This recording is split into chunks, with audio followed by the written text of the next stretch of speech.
दोस्तों, महाभारत का युद्ध एक ऐसा भयानक युद्ध था जिसमें बहुत से दिग्गज और शक्तिशाली योद्धाओं ने कौरवों और पांडवों की तरफ से लड़ाई लड़ी और अपने प्राण त्याग दिए।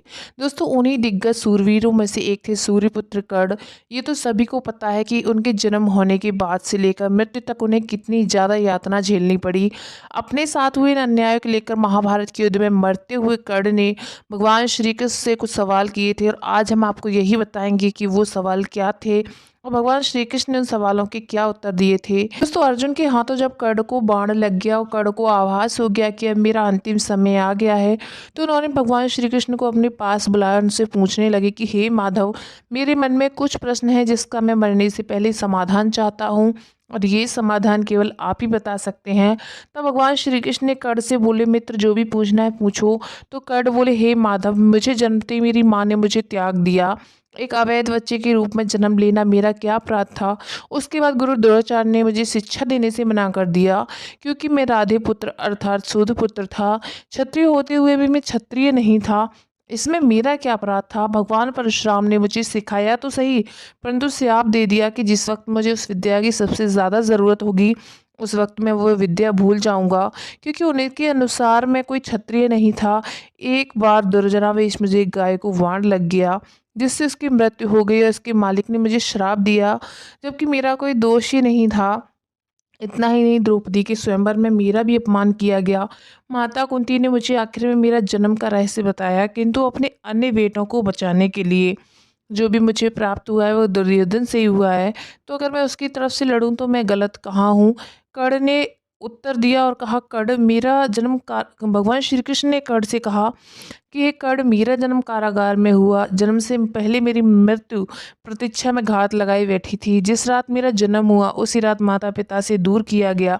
माधव ने आगे कहा, तुम्हारा बचपन खड़ग रथ घोड़े धनुष और बाण के बीच उनकी ध्वनि सुनते हुए बीता। मुझे ग्वाले की गौशाला मिली, गोबर मिला और खड़ा होकर चल भी नहीं पाया। उससे पहले ही कई प्राणघातक हमले झेलने पड़े। कोई सेना नहीं थी, कोई शिक्षा नहीं थी।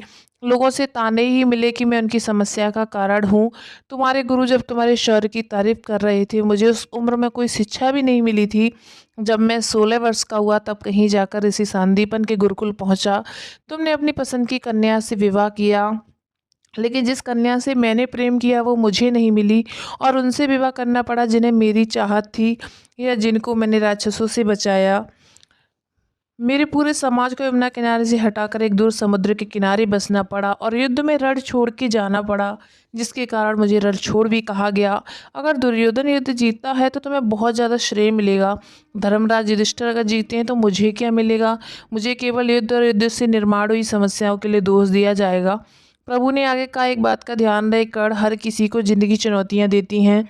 जिंदगी किसी के भी साथ न्याय नहीं करती। दुर्योधन ने अन्याय का सामना किया तो युधिष्ठिर ने भी अन्याय भुगता है, परंतु सत्य धर्म क्या है ये तो तुम जानते हो। कोई बात नहीं, अगर कितना भी अपमान हो, जो हमारा अधिकार है वो हमें नहीं मिल पाया। महत्व तो इस बात का है कि तुम उस समय संकट का सामना कैसे करते हो। मित्रों, श्री कृष्ण ने कहा कि रोना बंद करो कर्ण, जिंदगी न्याय नहीं करती इसका मतलब ये नहीं होता कि तुम्हें अधर्म के पथ पर चलने की अनुमति है। तो दोस्तों, आपने जाना श्री कृष्ण और कर्ण के बीच का संवाद। अब आपको बताते हैं कि मृत्यु के दौरान सूर्यपुत्र ने भगवान से क्या मांगा। जैसा कि सभी को पता है कि कर्ण एक दानवीर राजा थे, जिसके कारण भगवान श्री कृष्ण ने कर्ण के आखिरी समय में उसकी परीक्षा ली और कर्ण से ब्राह्मण के रूप में दान मांगा। तब दानवीर ने दान में अपने सोने के दांत तोड़कर भगवान श्री कृष्ण को दे दिए। इस दानवीरता से प्रसन्न होकर भगवान ने उनको वरदान मांगने को कहा। कर्ण ने वरदान के रूप में अपने साथ हुए अन्याय को याद करते हुए अपने अगले जन्म में उसके वर्ग के लोगों का कल्याण करने को कहा।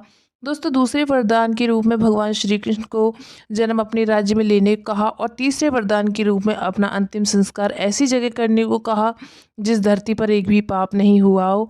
भगवान ने कर्ण के सभी वरदानों को स्वीकार किया, परंतु तीसरे वरदान को लेकर प्रभु चिंता में आ गए और ऐसी जगह सोचने लगे जहाँ कोई पाप नहीं हुआ हो। जिसके बाद संपूर्ण धरती पर ऐसे स्थान की खोज की गई, किंतु माधव को ऐसी कोई जगह नहीं मिली जहाँ पाप नहीं हुआ हो।